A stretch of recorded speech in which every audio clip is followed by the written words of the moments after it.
What if I told you that the secret to building lasting wealth has nothing to do with picking the right stocks, getting a promotion, or even earning more money? In fact, right now, there are people pulling in six figures who are completely broke, and people earning half that salary who are quietly, steadily building a fortune.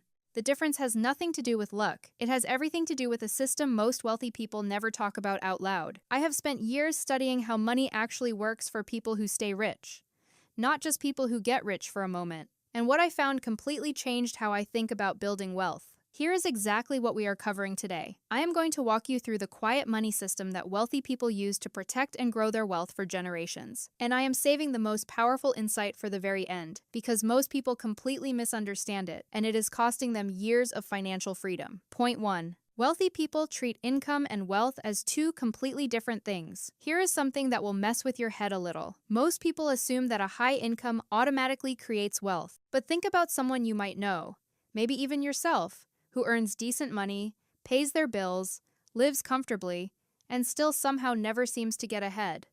That is because income is just water flowing through a pipe.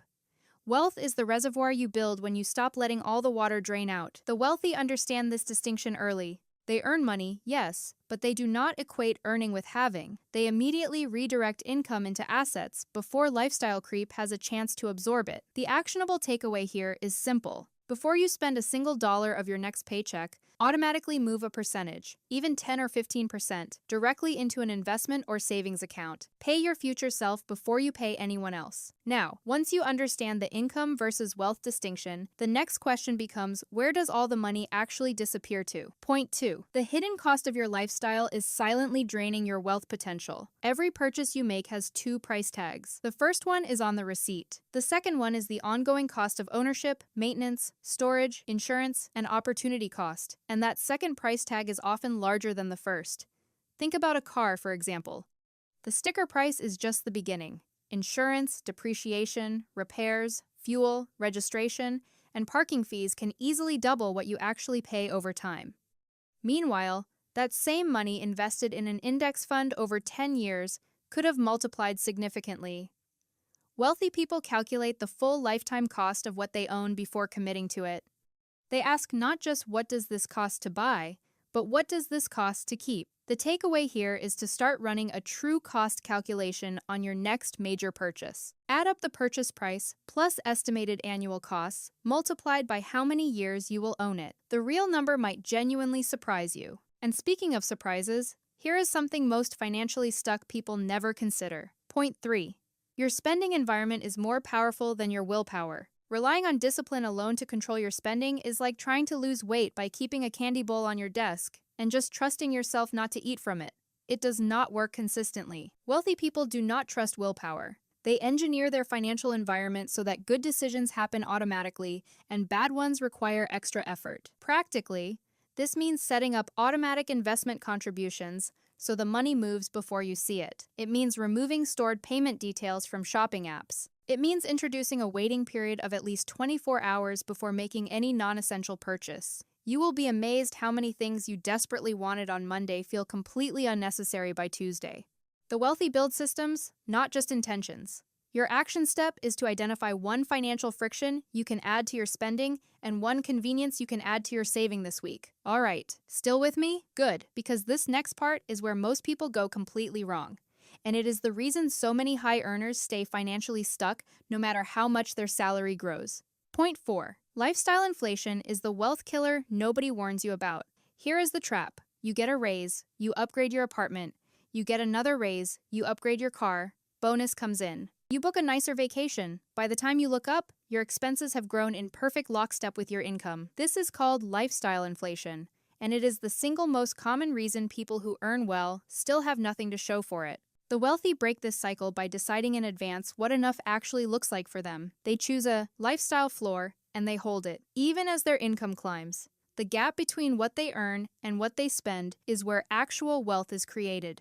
Think about it this way. Someone earning $80,000 who spends $50,000 builds $30,000 of potential wealth every single year. Someone earning $150,000 who spends $145,000 builds almost nothing. The math does not lie. Define your enough number today. Write it down.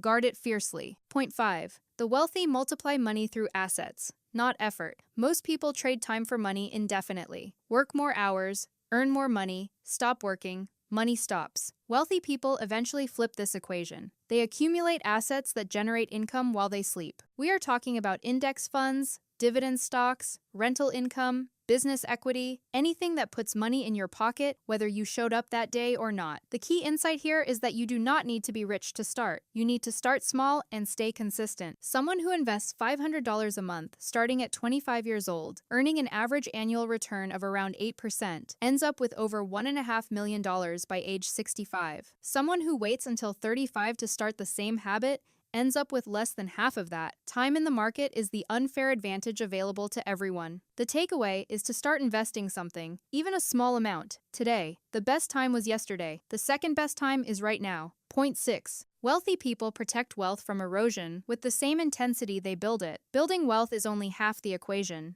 The other half is keeping it. Taxes, inflation, fees, and poor asset allocation are constantly working against you in the background. Wealthy people obsess over minimizing these invisible drains. They max out tax-advantaged accounts, like retirement funds and health savings accounts. They choose low-fee investment options. They make sure their money is not sitting in a savings account earning less than the rate of inflation. Here is a concrete example. If inflation runs at 3% annually, and your savings account pays 1%, you are technically losing purchasing power every single year, even while your balance grows. Wealthy people understand this, and they do not tolerate it. Your action here is to audit where your money is sitting. If it is not working as hard as it possibly can, move it somewhere that it will. And now we have arrived at the most important point of this entire video. The one insight that ties everything together and explains why some people build lasting wealth while others stay stuck forever, even when they try everything else.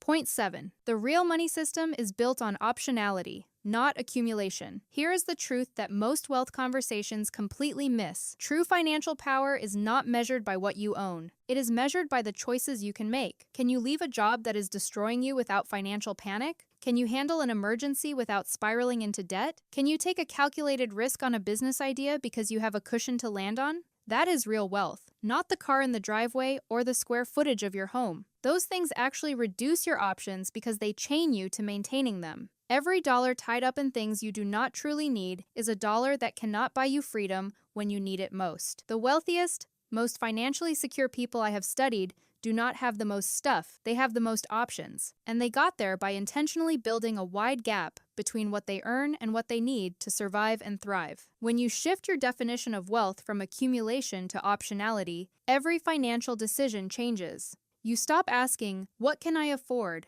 and start asking, "What does this cost me in freedom?" So here is my question for you. Which one of these points hit the closest to home for you? Are you stuck in the lifestyle inflation trap? Have you been relying on willpower instead of systems? Or maybe you have never actually thought about wealth in terms of the choices it gives you. Drop your answer in the comments below. I read every single one, and I genuinely want to know where you are in your journey. If this video gave you one idea that shifted your perspective on money, then subscribing is worth it because this channel is dedicated to cutting through the noise and giving you the real frameworks that actually build lasting wealth, not just motivational fluff. Your future self is already thanking you for watching this far. Now go build something worth keeping.